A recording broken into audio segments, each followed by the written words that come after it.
Hello, everybody. This is Betsy Wurzel, your host of Chatting with Betsy on Passionate World Talk Radio, where our mantra is to educate, enlighten, and entertain. The views of the guest may not represent those of the station or the host. Folks, I have a phenomenal guest on, as I always do, and I am so excited. And I know people think, Betsy, you're excited about every guest. That's right, because I love what I do, and I love talking to the guests that come on my show. And today I have with me Douglas Bauer, who is an educator and author of several books, but we're going to be talking about his newest book, which is a novel, The Beckoning World, a novel by Douglas Bauer. Folks, I just want to tell you, read books with an open mind. I really enjoyed reading this book, and I thought at first, I don't know if I would like it because it has baseball in it. I'm not a baseball, sports fan. This book is more than that. It's a human connection story.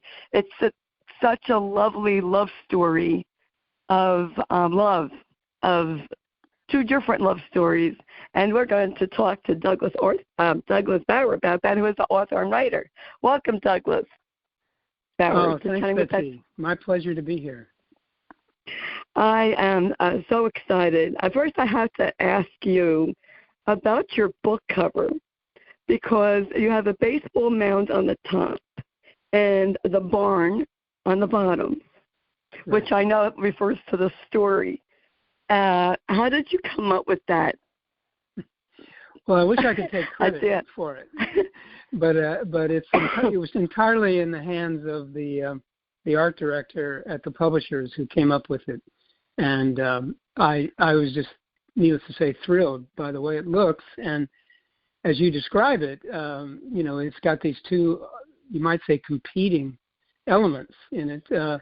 The baseball home plate is pointing down, and the barn roof is pointing up, as the art director pointed out to me.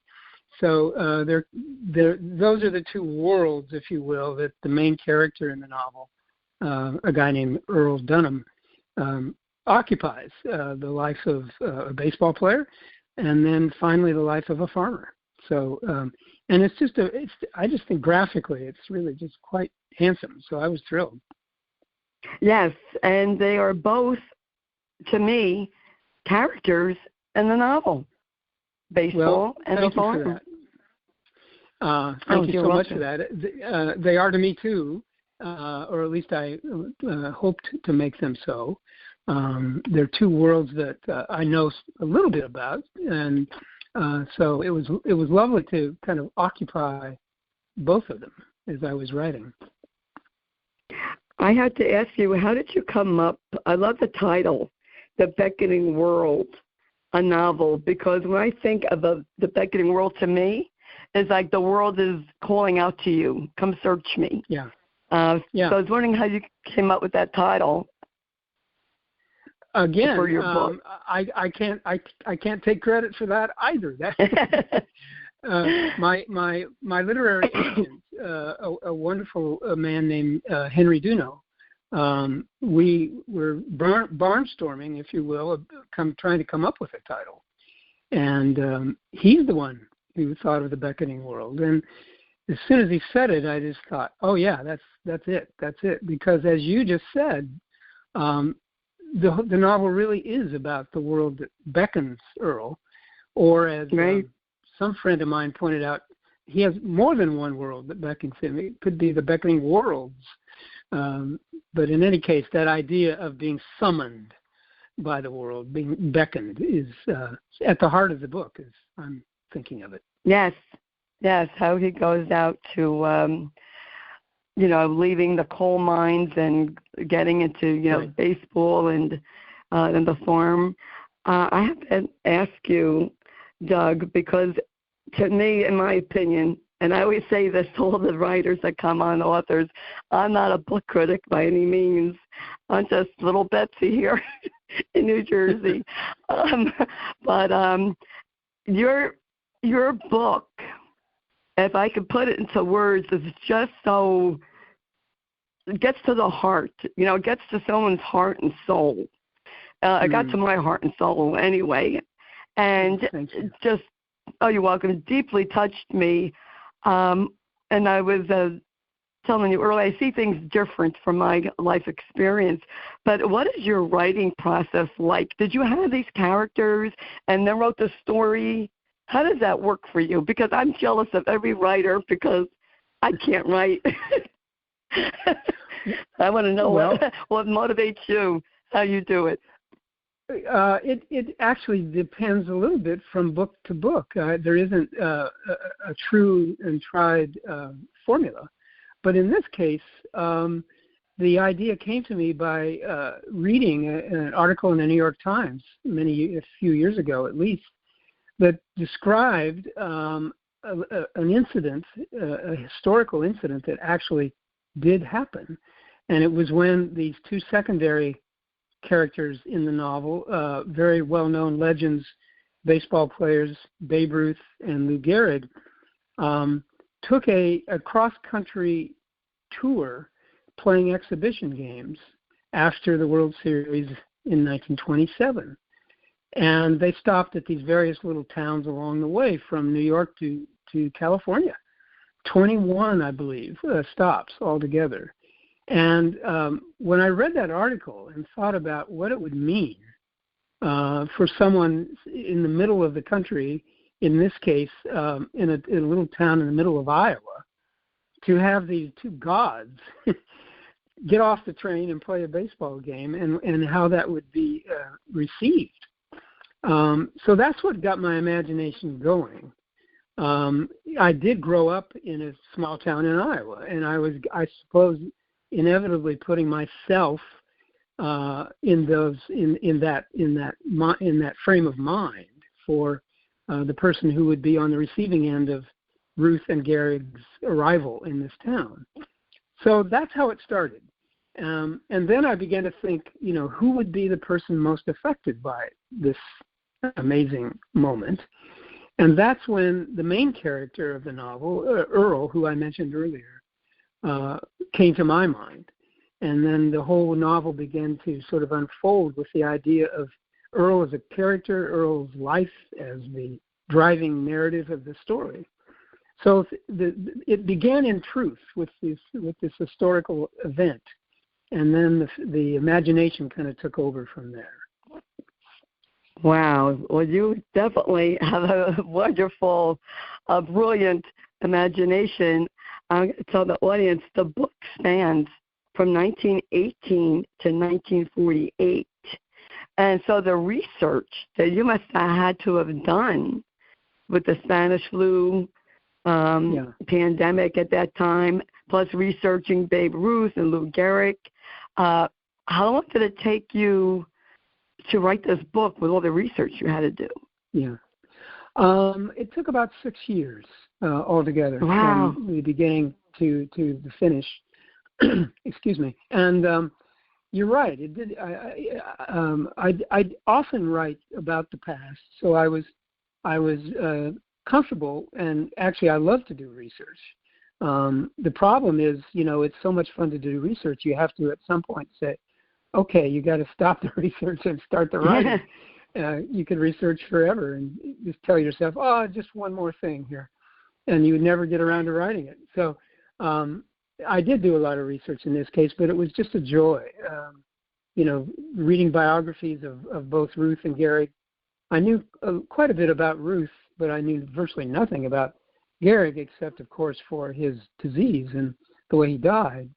But to read those biographies, and then to read a lot about the Spanish flu epidemic, which, as you suggest, is a very important character itself in the novel. Yes. That was fascinating, and I started researching before COVID, so I had no sense that I was going to be in any way, making those comparisons between the Spanish flu and how it affected the world and COVID in our time. Yeah, that's true. The Spanish flu is also another big character in the book. And I don't like to give too much of the book away because I want people to read it. But you know what? Sometimes I know as a reader, Doug, you pick up a book, you read it, and you don't really appreciate the research that the writer does. And I think when we read a book, we need to consider all the work that a writer does for a book, especially your book, The Beckoning World. I mean, it's just phenomenal. You brought Babe Ruth and Lou Gehrig to such life for me. Great. It was just like I was there. I mean, I knew somewhat about Lou Gehrig from the movie that I saw. Yeah, sure. Which I forgot the name of that movie right now. And Babe Ruth, I knew just a little bit. I knew he liked his alcohol, he liked his women. Yeah. And there was such a contrast of personality between Babe Ruth and Lou Gehrig that you could see. Lou Gehrig was kind of quiet and shy, and Babe Ruth was the complete opposite. Yep. I think. Yeah, I that's one thing I discovered, of course, and had a lot of enjoyment sort of playing them off against each other. Ruth was about a decade older than Gehrig, and Gehrig really was just, in a way, kind of in awe of Ruth, and why not? But on the other hand, Gehrig knew himself well enough to know that there was no way he could emulate Babe Ruth, because no one could. He was so much larger than life. And Gehrig, as you say, was such a modest, reticent young man who only got more and more sort of sure of himself, ironically, as he began to have his illness. But that was a decade down the road from the events of this novel. But just as you say, to have them in contrast and in conversation with each other at various points in the book was really a lot of fun. It was the easiest part, actually, of the writing. It was great. I said, what? When I interviewed Doug, I have to tell you how much I appreciated the two characters being in that book, and how you weaved them in there with the train ride, with I know I'm going ahead, the story with Earl and his son going with them cross country. And, actually, after reading your book, I had to look up, or even when I was reading the book, I looked up Babe Ruth because I wanted to know more about him, because I forgot, how old he was when he died. He was young. He was young, yes. And, he had a hard life. But I know I kind of go back and forth. But you start off the story with this young man, Earl, who works in a coal mine. Right. And I read the book a while ago, and he has an abusive father, and he wants to get away. He wants more in life. So the world does beckon to him, and he leaves. And he finds Emily. And I don't want to give the story away. I got to tell you, folks, tell the audience, you will laugh and you will cry, because I did both. And everyone who reads a story, who reads a book, will see things differently. I'm going to throw out a little clue here. Those of you who are caregivers, you're going to appreciate this book. You're going to appreciate it. You're going to appreciate the end, and it will really renaissance with you deeply, like it did with me. That's what I think. That's my opinion. Such great words to hear, Betsy. Thanks so much. You're welcome. I have very strong opinions, Doug. And I'm a Jersey girl, so I just say it as it is. Yeah. And, the farm, so he meets Emily, and he's in baseball training. He's already playing, minor leagues, I guess you would say, right? That's exactly right. She was skeptical, and then it's a love story. of Earl meeting Emily, and I don't want to say what happens, and he gives up a lot for his love for her. Yeah, and exactly. Yeah. A friend of, I'm sorry, I didn't mean to interrupt, but a friend who read the book said he sees it as Earl having to make a decision whether to follow his dream or to follow his heart. And yes, exactly. I think that, that describes it, at least as I aspired to tell a story. That describes it better than anything I could have come up with myself. And that really is the fork in the road, if you will, that Earl is facing, whether to follow his dream or follow his heart. And you would think perhaps those were the same thing. And in some cases, of course, they are the same thing, but not in Earl's. And this is a decision he had to make. You're right. Yep. Yes. And then meeting Emily's parents, which was kind of funny, and her parents, Lottie and Rooster, they're also characters in the book and the farm because they live on a farm. And Earl learned how to farm. Yes, he did. And he did. Then you have Earl and Emily's son, Henry, who's another character, and how he learns to appreciate his dad. Of course, when we're younger, right, Doug, we don't really appreciate our parents until we get older. No. And exactly. Just, and it's a good thing that Earl did live on the farm to help with the raising of Henry. Did you, definitely was important. Did you, question just went out of my head. Oh, in the book, did you think that Henry also felt the world beckoning to him? Because I did. I got that impression. Yeah. No, I did too. And one of the things I try to do in the book is just to suggest that, the world that beckons us is a very different world for each of us. And the world that beckons Henry is certainly not the world that initially beckoned his father, Earl.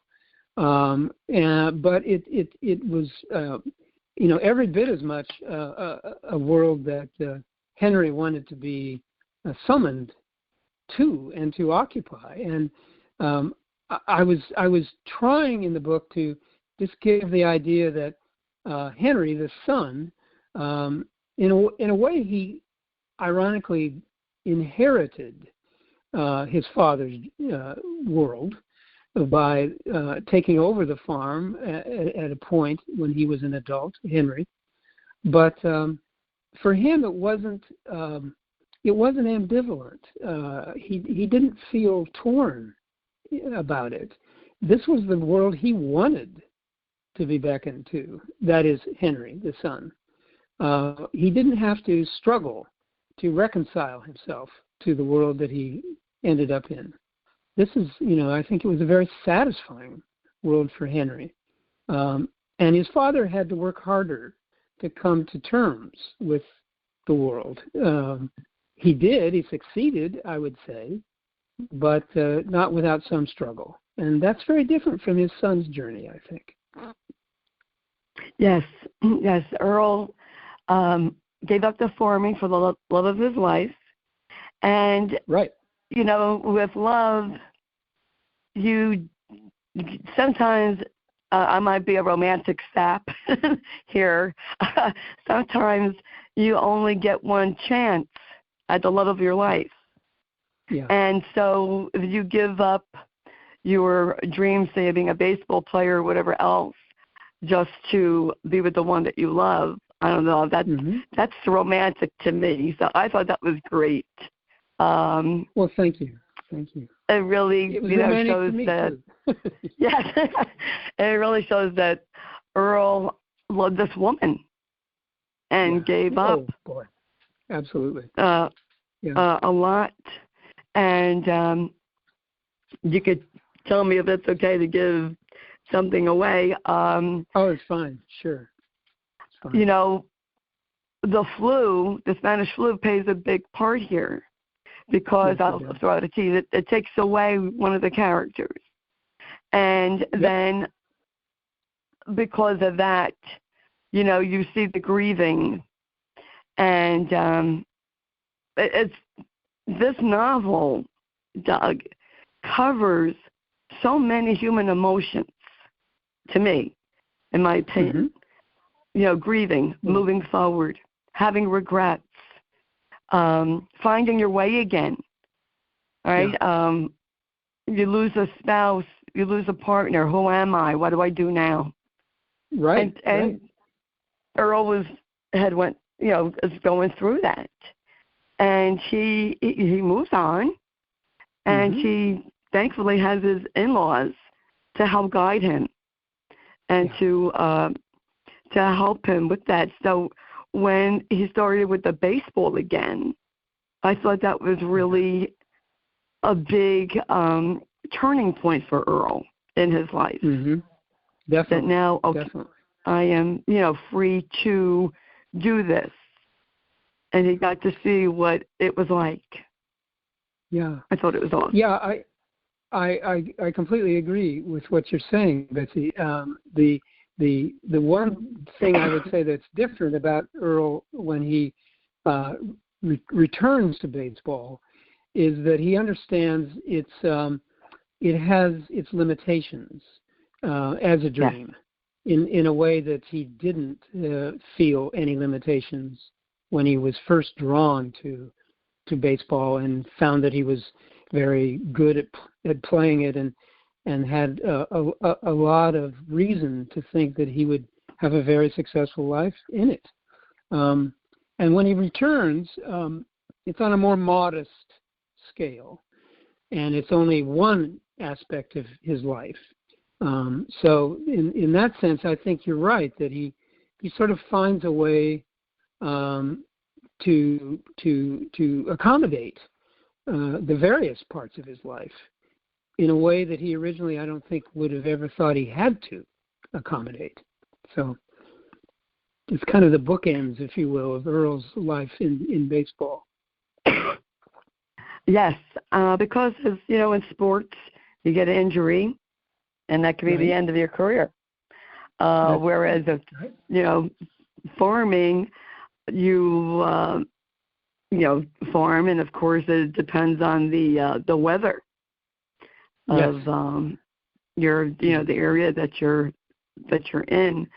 I just felt that this book will definitely speak to people on, like I said, on so many different levels.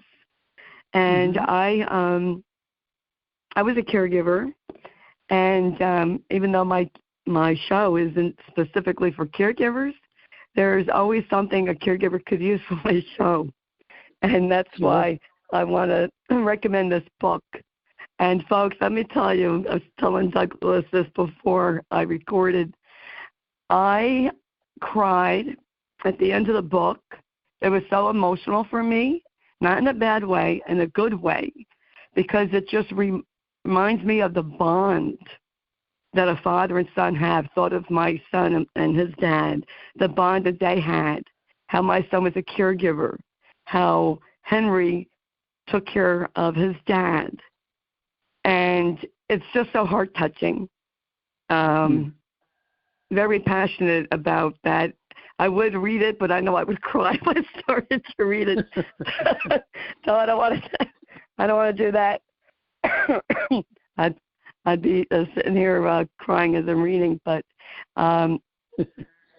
if this book doesn't touch your heart, I don't think that someone has a heart. It's just very powerful, and it brings up choices.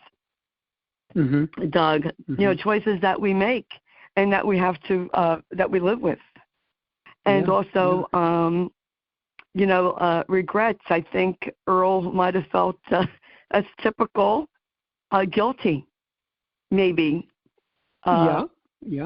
With Emily's death, and I could could relate to that.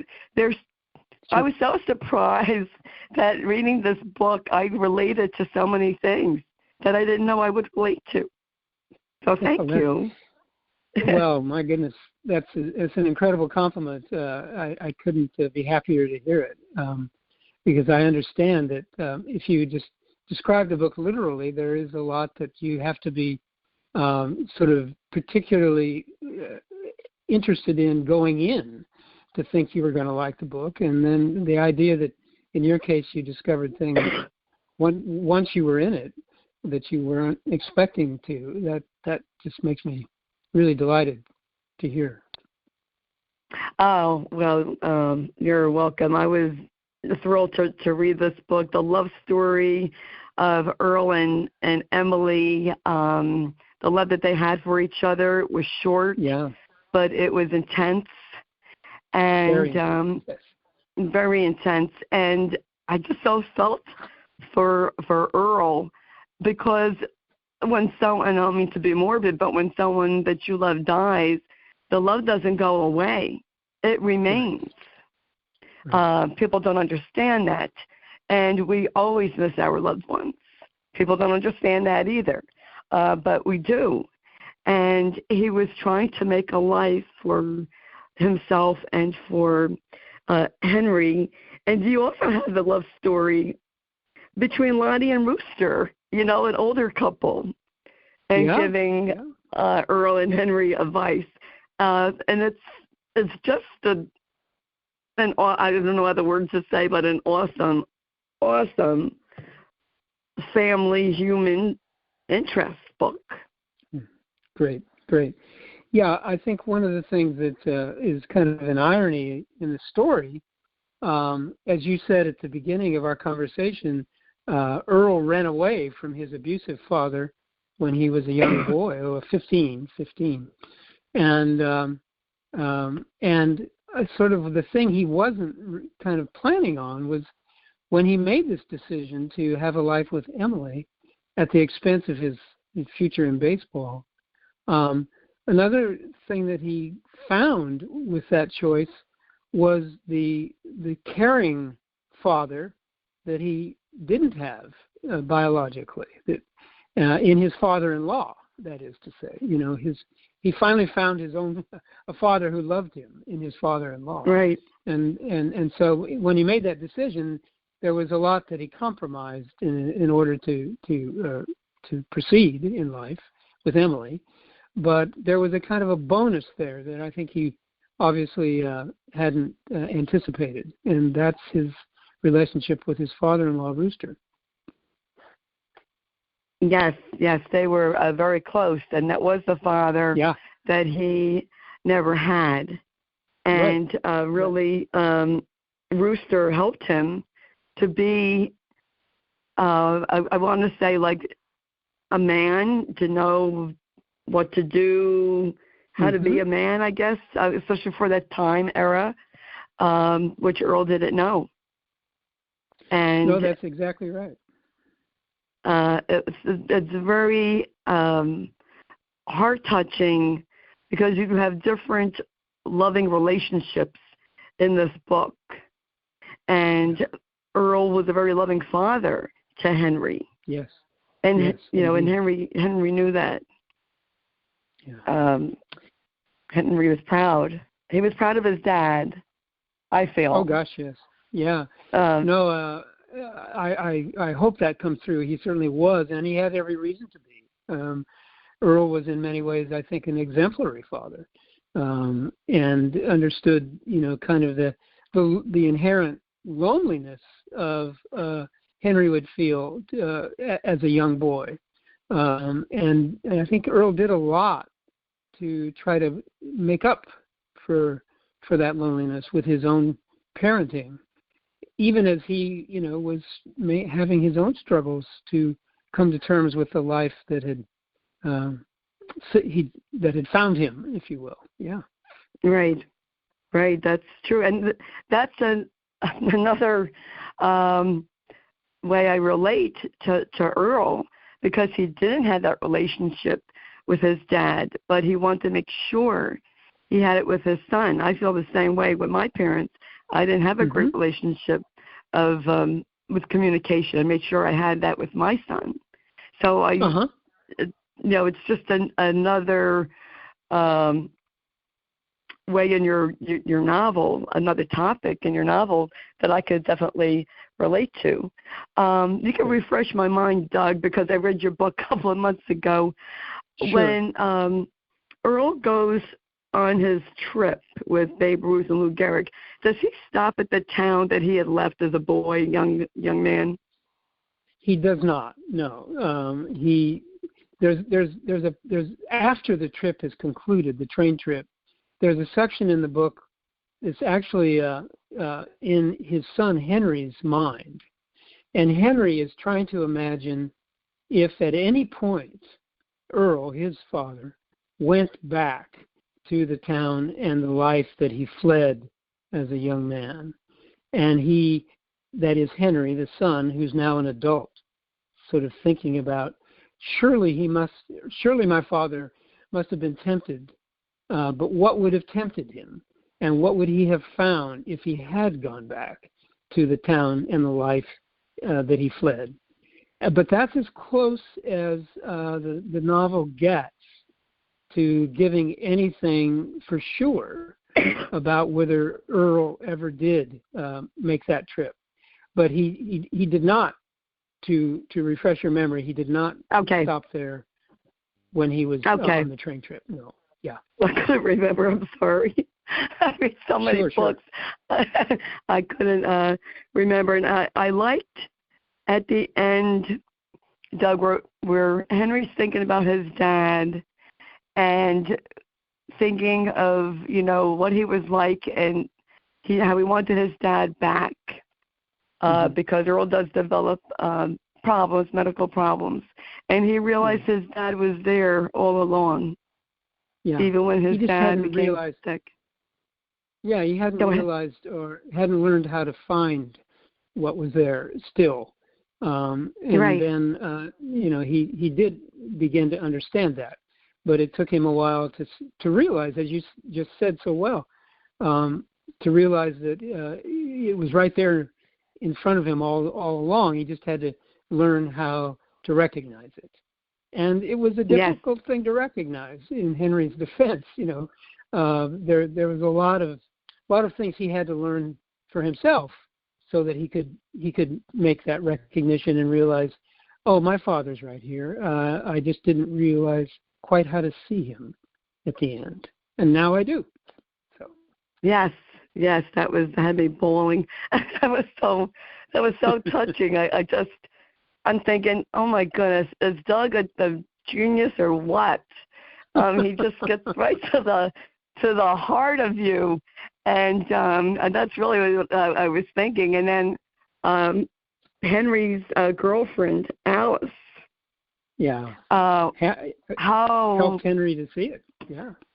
Yeah, how lovely was Alice with Earl, and how she connected with him.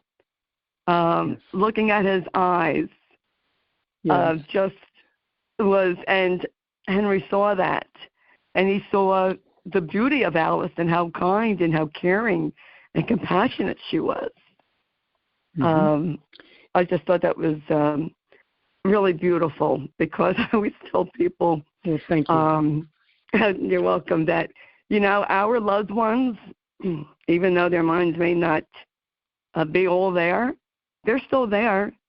They're still there, and that love, to me, is the strongest emotion, and love doesn't die. Love doesn't go away just because somebody is ill, or if they have, I always say, not that this has anything to do with your book, but, dementia or another illness can rob the brain.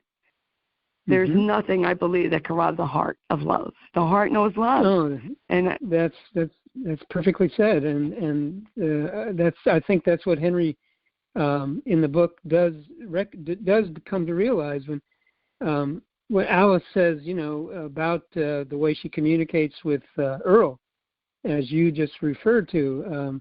She explains it to Henry. She says, I talk to his eyes. I just talk to them, and they talk to me. And I mean, it's just elemental.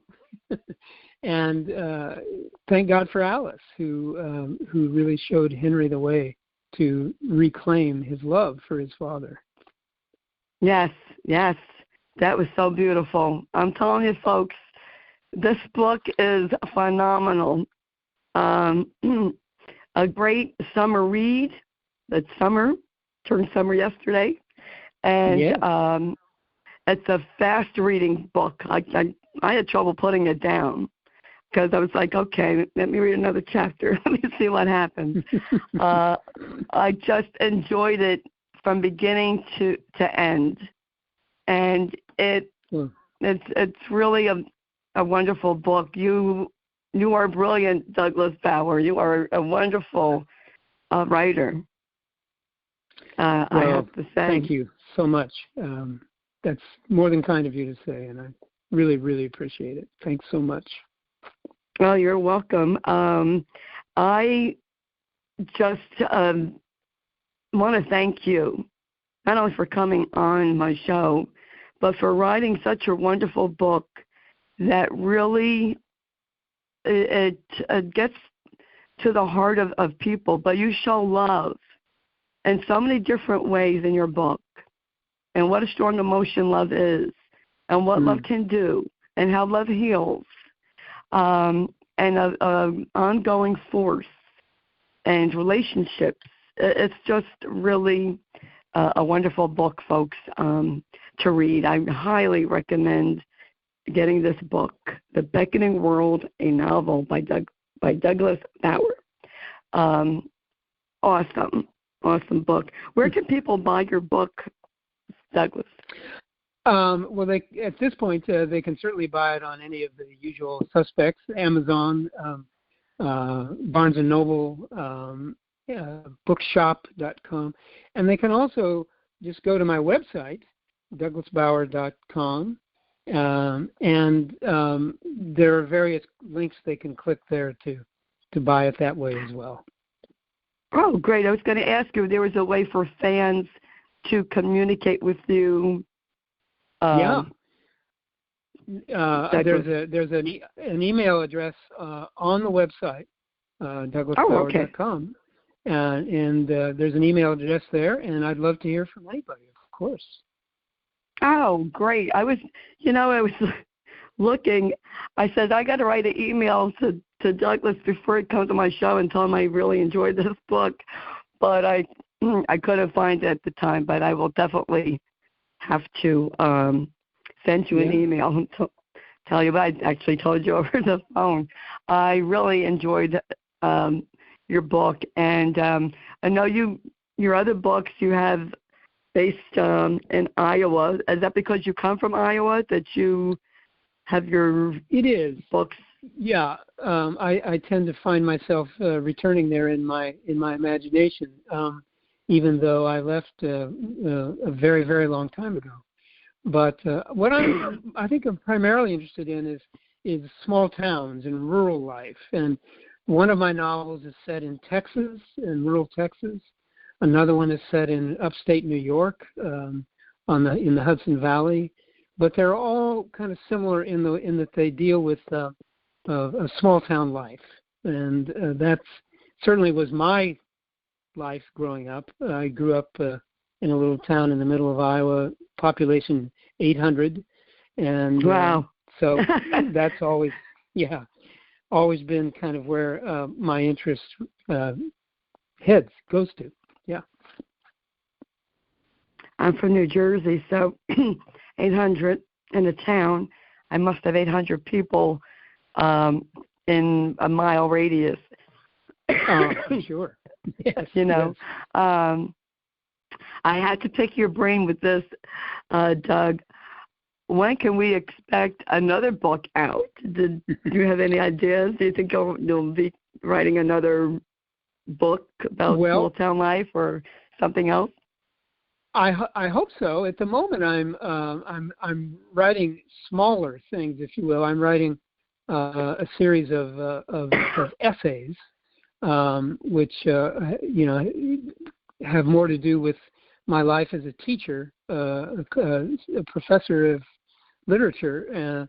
So I'm writing some essays based on books and thoughts about books and that sort of thing. And I'm just kind of waiting for the next big idea to arrive. But at the moment, I'm perfectly comfortable just doing the smaller projects, enjoying it a lot.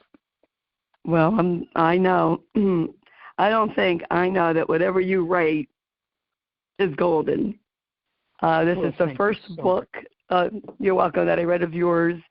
And I just am so glad that I had the opportunity and the privilege to read it and the honor to talk to you, Douglas Bauer. I said this before, folks, and to Doug before I started to record.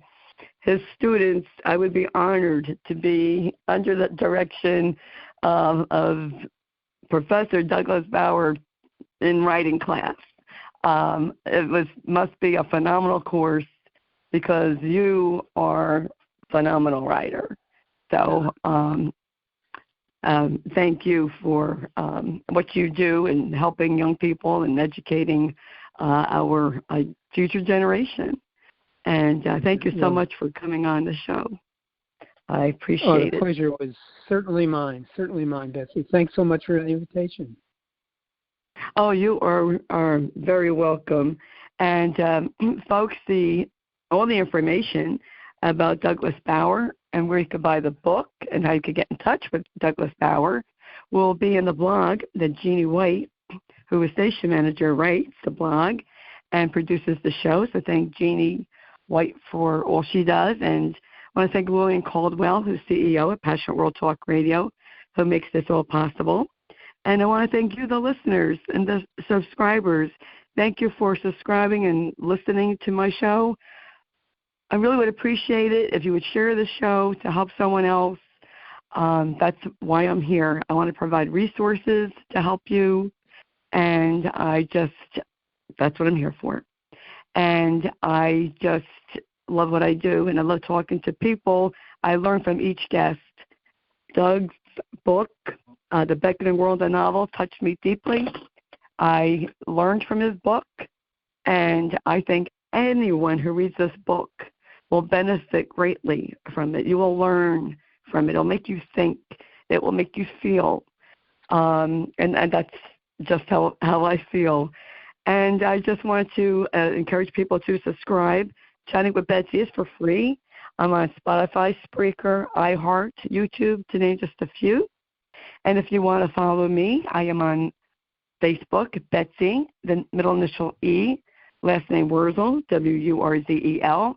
You could take a look at my life. You could see what I promote, which is Alzheimer's awareness. You could see pictures of Matt, of Josh, and me living life. And I want to encourage you all to live your life. And as I always say at the end of my show, in a world where you could be anything, to please be kind, shine your light bright, because if we all did that, it would be a much brighter, kinder world. And that's what I believe. So thanks again for listening. This is Betsy Wurzel, your host of Chatting with Betsy on Passionate World Talk Radio. Bye-bye now.